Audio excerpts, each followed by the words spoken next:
Halo, selamat pagi pemirsa, apa kabar Anda hari ini? Senang sekali kami dapat menjumpai Anda dalam Berita Papua. Saya Yuni Rumbarat bersama tim redaksi telah menyiapkan sejumlah berita menarik dan aktual untuk Anda. Berikut 3 berita utama kami.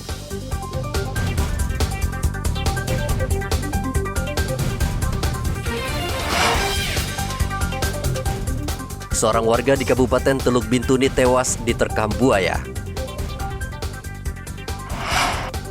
Jenazah korban penembakan kelompok bersenjata diterbangkan ke Kediri, Jawa Timur. Seorang ASN ditangkap polisi karena memasok peluru dan senjata untuk kelompok kriminal bersenjata.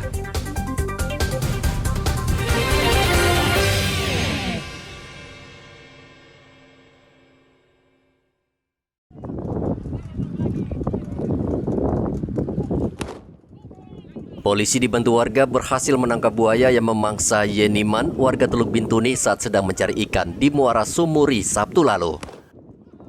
Anggota Polsek Babo akhirnya menembak mati buaya berukuran besar ini lalu menariknya ke darat. Dan benar setelah perutnya dibelah, jasad Yeniman ditemukan di dalam perut dalam keadaan sudah terpotong-potong bersama dayung yang ia gunakan untuk memukul buaya. Saksi mengatakan korban sebelumnya bersama 5 rekannya sedang menangkap ikan di Muara Sumuri menggunakan jaring.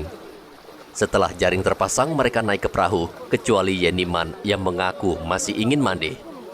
Beberapa menit kemudian rekan korban melihat Yeniman tiba-tiba tenggelam diseret buaya. Ia sempat berteriak minta tolong, namun rekan korban tidak berani membantu karena buaya berukuran sangat besar. Kami berhasil menangkap buaya yang menerkam korban tersebut, dan setelah kami berhasil melakukan penangkapan terhadap buaya tersebut, selanjutnya dilakukan pembedahan terhadap perut buaya, dan benar di dalam perut buaya terdapat jenazah korban di dalam. Yang selanjutnya kami serahkan kepada keluarga korban untuk dilakukan pemakaman. Jasad Yeniman yang terpotong beberapa bagian tersebut dibawa ke rumah sakit dan setelah itu langsung dimakamkan keluarganya di distrik Tofoy. Muara Sumuri merupakan habitat buaya karena panjang buayanya yang bisa mencapai 11 meter. Edi Musahidin melaporkan dari Kabupaten Teluk Bintuni, Papua Barat.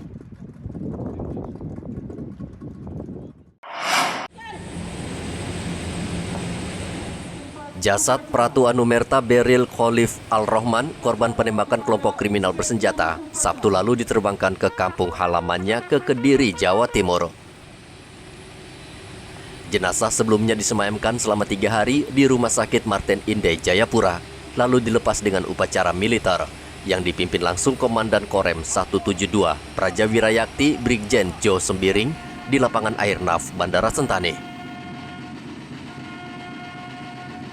Pratu Anumerta Beril merupakan satu dari sekian banyak prajurit yang gugur akibat tindakan brutal kelompok kriminal bersenjata.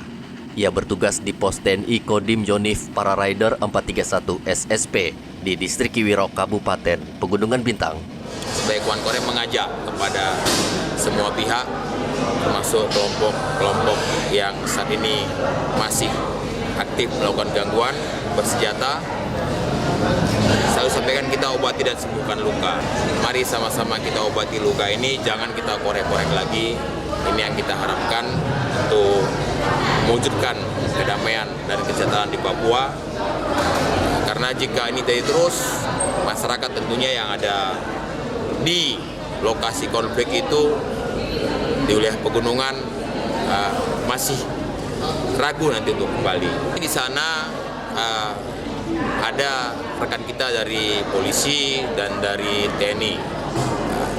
Pasukan yang ada di sana sudah cukup sebenarnya, karena sampai saat ini belum ada masyarakat yang kembali ke Kampung Kiwirok. Nanti kalau masyarakat sudah ada banyak kembali, tentunya akan kita tambah untuk menjaga.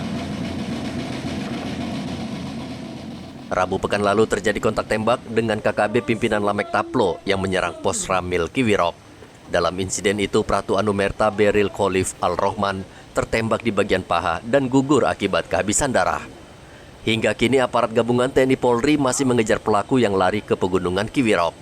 Data kepolisian daerah Papua, sejak Januari hingga Juni tahun 2022, sudah 20 orang meninggal dunia ditembak kelompok bersenjata, baik itu warga sipil, tentara, dan polisi. Hendra melaporkan dari Kota Jayapura, Papua.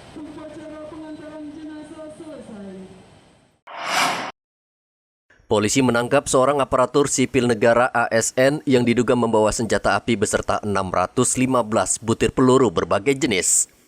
Pria berinisial AN ditangkap polisi saat melakukan patroli rutin Sabtu lalu. Polisi sejak awal sudah mencurigai pelaku yang saat itu mengendarai sepeda motor. Ketika dihentikan, polisi menemukan satu pucuk senjata api rakitan jenis FN dan 615 butir peluru berbagai jenis. Direktur Reserse Kriminal Umum Polda Papua, Kombes Faizal Ramadhani mengatakan, AN bertugas di Kabupaten Duga. Ia dicurigai hendak menyerahkan senjata api dan peluru ke kelompok kriminal bersenjata pimpinan Egyanus Kogoya. Telah diamankan satu orang di Polres Yalimo. Awalnya pada saat anggota Polres Yalimo sudah patroli melihat pengendara sepeda motor ini, kemudian karena perilakunya mencurigakan, kemudian diikuti. Nah, setelah diikuti, kemudian dikontak kawannya yang ada di pos Pol Elelim. Kemudian setelah dilakukan pencegatan, dilakukan penggeledahan, ditemukan sejumlah barang bukti, yaitu senjata rakitan, FN, senjata rakitan, dan amunisi MK3 ada 379 butir, Moser 2 butir, AK 3 butir, SS1 158 butir, revolver 10 butir, US Karaben 52 butir, dan V2 Sabara 11 butir.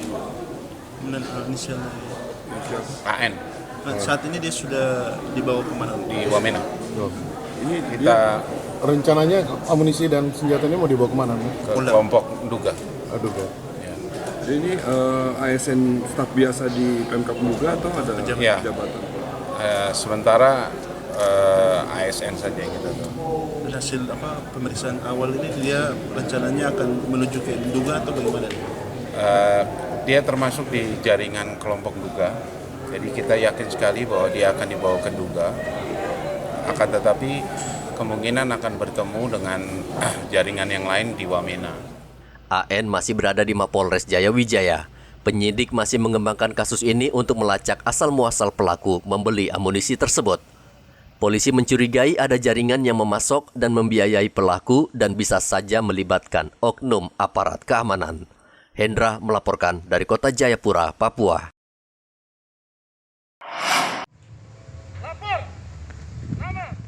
Kepolisian Resor Merauke terpaksa harus menunda kenaikan pangkat 36 anggotanya karena terlibat pelanggaran disiplin selama melaksanakan tugas kepolisian.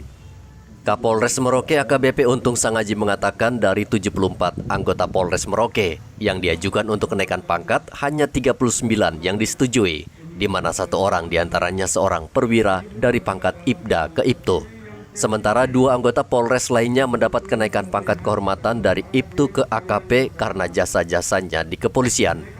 Lebih dari 75 yang diajukan, tapi karena 75 itu tidak memenuhi syarat, tidak disiplin dan lain-lain, akhirnya kita garis. Karena menyangkut etika dan psikologi seorang kepolisian yang baik, profesional ke depan. Dan ini ada juga yang kita memberikan pangkat istimewa seperti Pak Rengil. Dia kerja bagus tapi beliau lagi sakit. Sakit pun kita masih berkoordinasi baik. Dan ada satu menjadi Ibda, ya kita menghargai sangat prestasi kerjanya. Dan ini kita usulkan sebelum pensiun naik pangkat istimewa.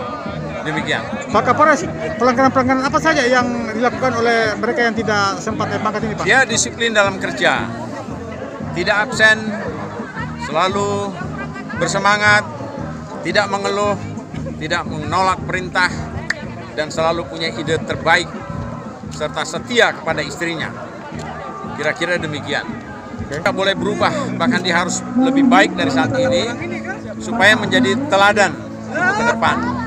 Apa yang sudah pernah kami lakukan dicontohin kepada bawahan, apa yang juga diharapkan oleh bayangkari mereka bisa mereka patuhi dan mereka cintai, karena mereka juga berdiri karena ada istri dan anak mereka, dan ada masyarakat yang mendoakan mereka menjadi polisi yang baik di masyarakat. Kenaikan pangkat anggota Polres Merauke dilangsungkan di lapangan apel Merauke Sabtu lalu. Kapolres meminta yang belum menerima kenaikan pangkat agar giat bekerja dan bertugas melayani masyarakat. Muhammad Ridwan melaporkan dari Merauke, Papua.